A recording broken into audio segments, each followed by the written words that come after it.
Nature is like a musical expression, which means exactly what it says.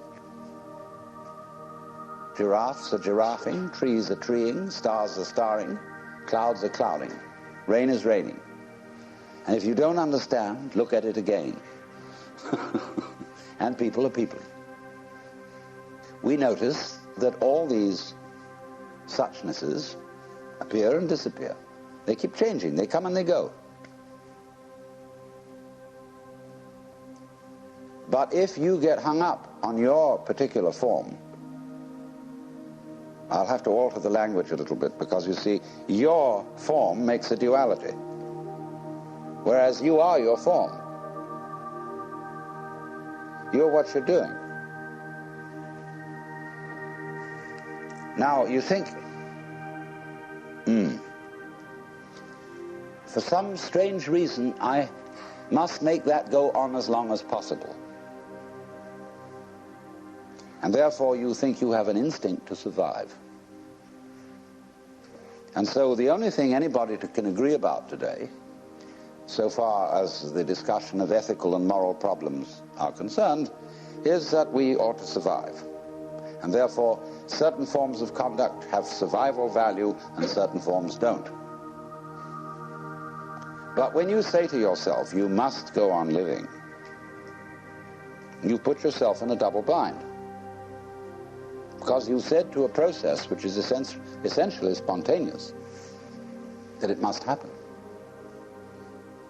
And the basic form of the double bind, which is imposed upon all children, is you are required to do that which will be acceptable only if you do it voluntarily. So when we say to ourselves, you must go on, the reason is, you see, that we are not living in the eternal now, where reality is. We are always thinking that the satisfaction of life will be coming later. There's a good time coming, be it ever so far away, that one far-off divine event to which all creation moves. Don't kid yourself. As the Hindus have taught us, in the course of time, everything gets worse. It eventually falls apart. Comes Kali Yuga and Shiva at the end, and boom. Which is to say, only suckers put hope in the future. You see, I tell you, there are three classes of people in the Western world: the aristocrats, the proletariat, and the bourgeoisie. The aristocrats live on the past because they come of noble family. And they're like potatoes because the best part of them is underground. The proletariat live in the present because they have nothing else. And the poor bourgeoisie live for the future.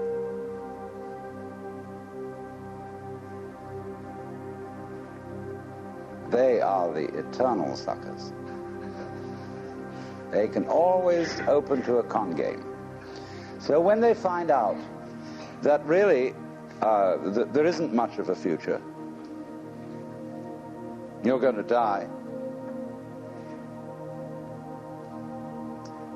they transpose the future into a spiritual dimension. And they figure this material world is not the real world, but the spiritual world is the real world. And there will be somewhere, somehow, an eternal life for me. A charge to keep I have, a God to glorify, a never dying soul to save and fit it for the sky.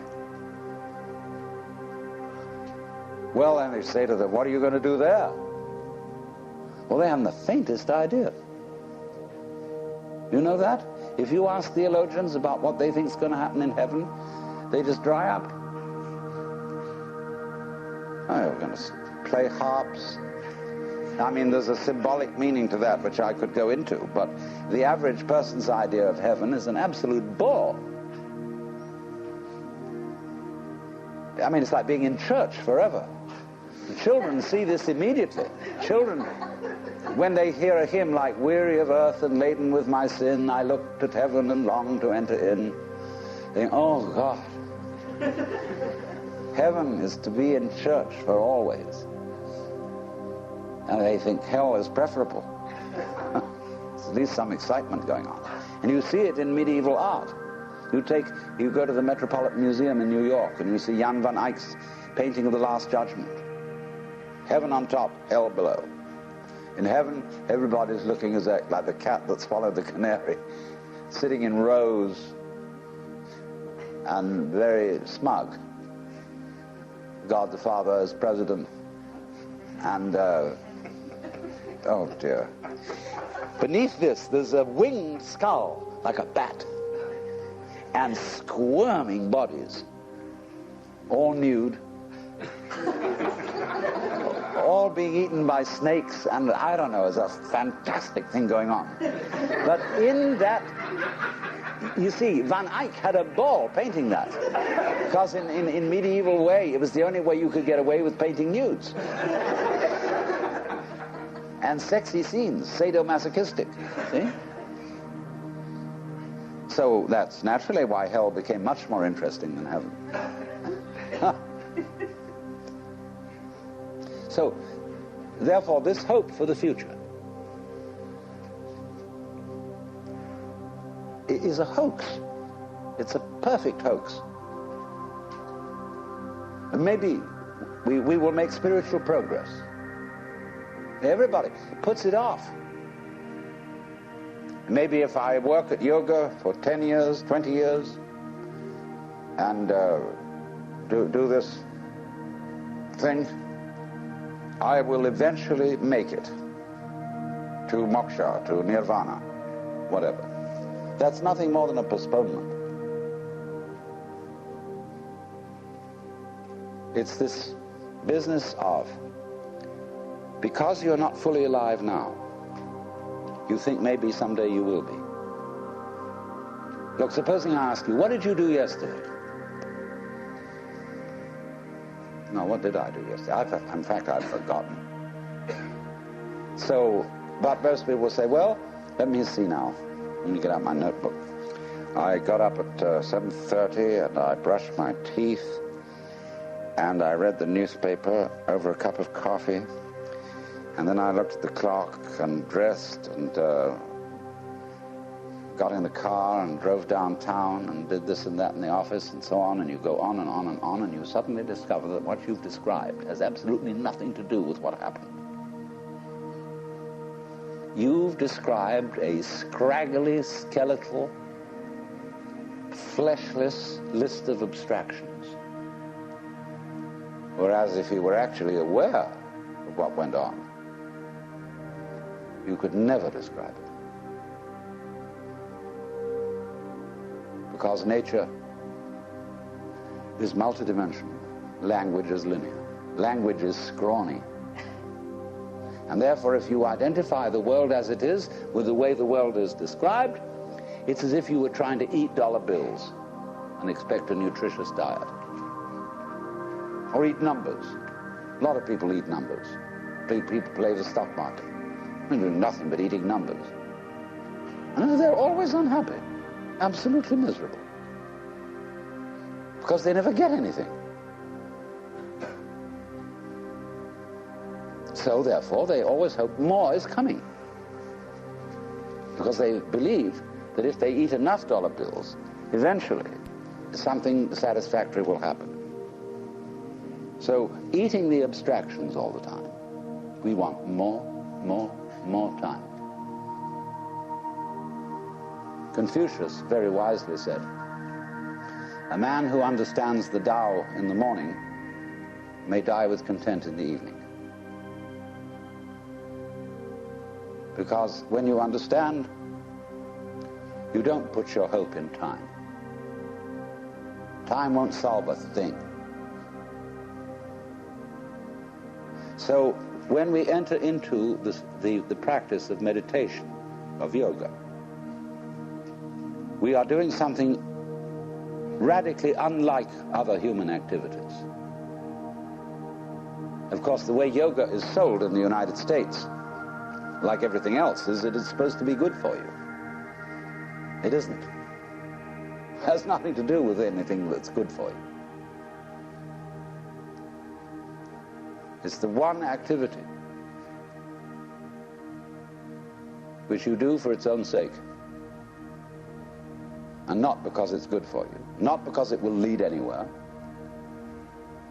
because you cannot go to the place where you are now, obviously.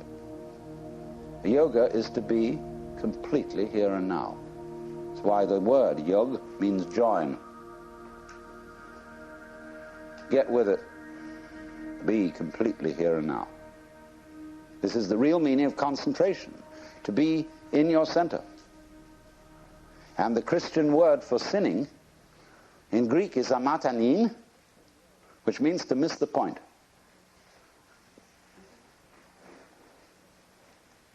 And the point is eternal life, which is here and now. Come to your senses.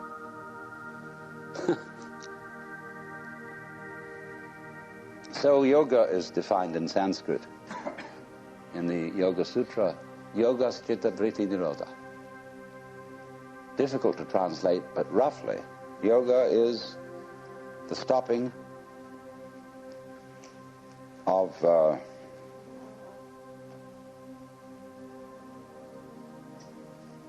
Vritti is turning, see, like a wheel, and chitta is consciousness. Turnings in consciousness. In other words, the attempt of the mind to catch hold of itself, which is what we call thinking, worrying. So we could say loosely, yoga is the cessation of thinking. It's not the cessation of awareness, but of symbolizing, trying to touch reality in terms of thoughts, symbols, descriptions, definitions. Give it up. It's not easy because we do it habitually. But until there is silence of the mind, it is almost impossible to understand eternal life, that is to say, eternal now. If you could come to the place where you suspend conceptions. Conceptions in Sanskrit are called vikalpa. And so this state is called nirvikalpa, not conceptual. And this will be basic to everything I'm going to talk to you about. To understand non-verbal reality, non-conceived reality, what I call suchness, tathata. It's really very easy. It's too easy. That's why it's difficult. But that when you are fully aware and not thinking, you will notice some amazing absences. There is no past. Can you hear anything past, incidentally? Can you hear anything future? They're just not there to the plain sense of one's ears. Ears are easiest to begin with. Can you hear anyone listening to something else other than sound, you know? Can you hear the listener? No? Well, then presumably it's not there. Then you become again as a child and simply forget all that you ever were told and contemplate what is. All these ghosts go away. That's weird. But they just go. And then you enter into the eternal state. Well, there's no problem. Well, then you go back and you collect your opinions again. You think, well, that won't do. How can I be practical and be in that sort of state? Well, I remember in the Sermon on the Mount that Jesus said a lot of things about this. Consider the lilies of the field, how they grow. They toil not, neither do they spin. And yet Suleiman in all his glory was not clothed like one of these. And if God so clothes the grass of the field, which today is and tomorrow is cast into the oven, shall he not much more clothe you, faithless ones? Wow. So, do not worry about tomorrow, saying, what shall we eat, what shall we drink, or how shall we clothe ourselves? Oh, the rabble seeks after these things. Sufficient to the day is the worry of it. Nobody ever preaches a sermon on that text. Never. I've heard lots of sermons, and never one on that one, because people say, oh, that's all very well, because Jesus was the boss's son. And he knew, you see, that he was really in charge of the universe, and he's nothing to worry about. But we have to be practical. Oh? What do you suppose the gospel was? The good news. Do you know it never got out?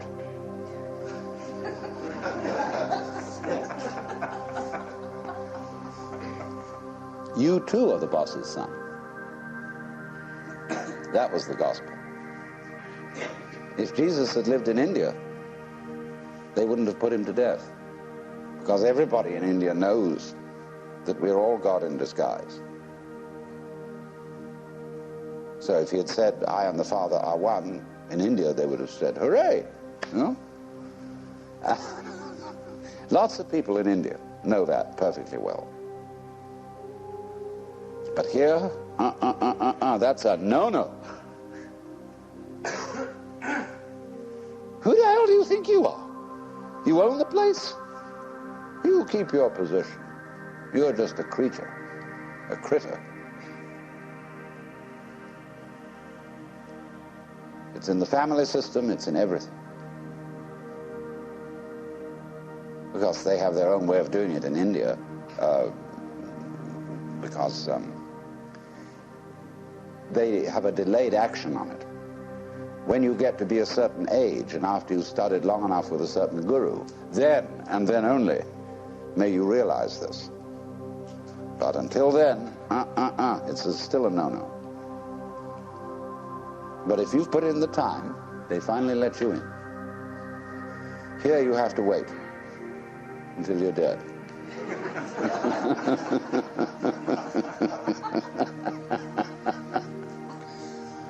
Well, all that's bullshit.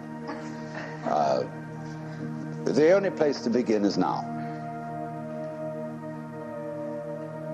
Because here's where we are.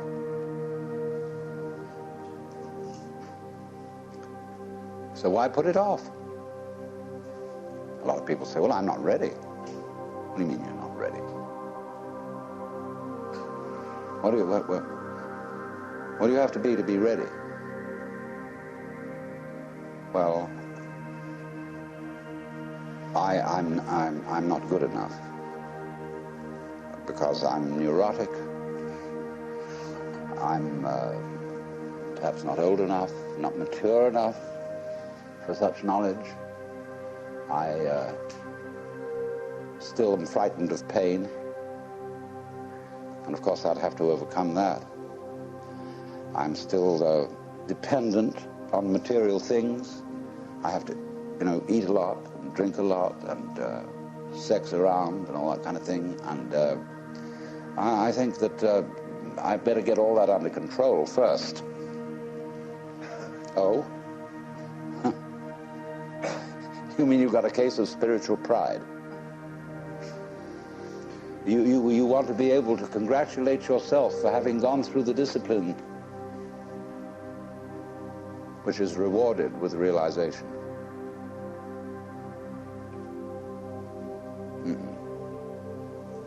that is trying to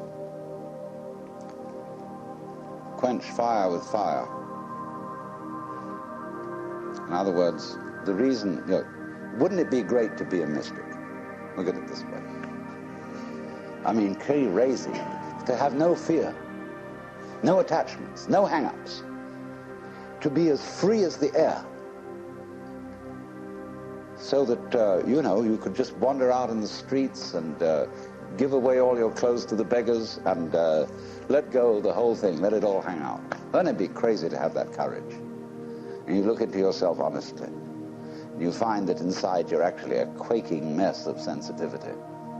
So that this desire to be the great mystic is nothing more than a symptom of your quaking mess. It's self-defense.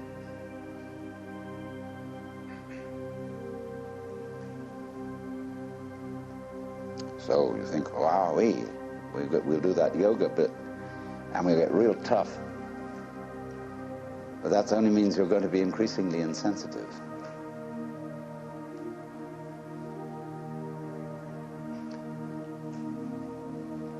Running away from the quaking mess, escaping.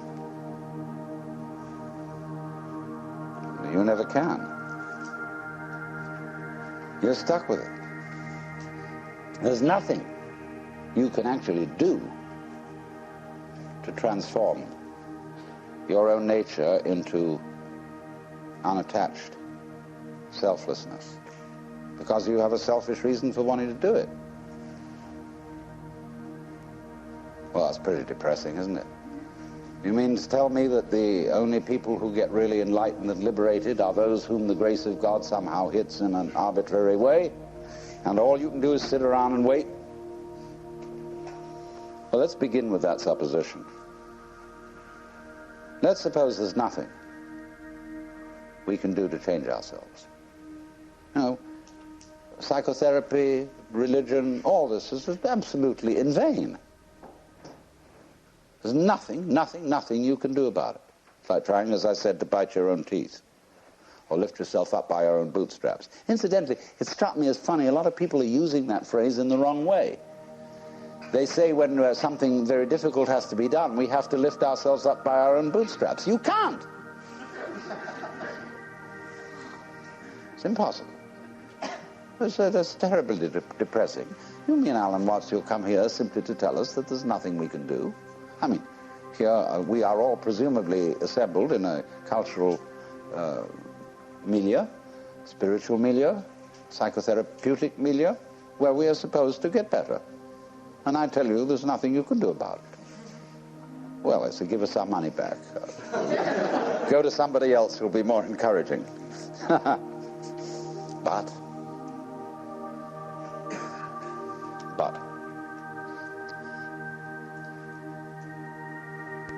what does it mean that you can't do anything about it?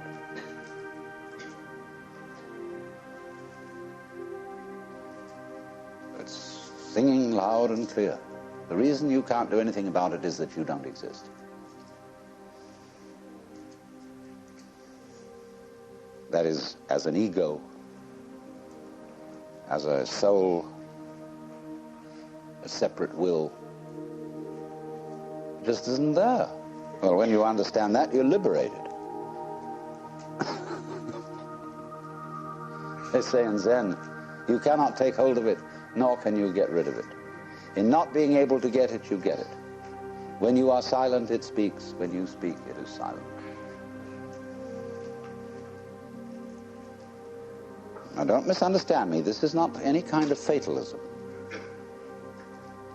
When I say you as you conceive yourself to be, that is your ego, your image of yourself, isn't there. It doesn't exist. It's an abstraction. It's like 3. Did you ever see 3? Just plain, ordinary 3? No, nobody ever saw it. It's a concept. It's a vikalpa. So in the same way as oneself. There's the happening, the suchness. Yes, sure, you bet. But it's not pushing you around because there's no you to be pushed around. In other words, there's no billiard ball on the end of the cue. There's the cue. You know, it goes this way and goes that way. They call a Buddha a Tathagata, one who comes or goes thus. This way and that way, see? He went that way. So, this illusion of the persecuted ego who is pushed around by fate is altogether disappeared.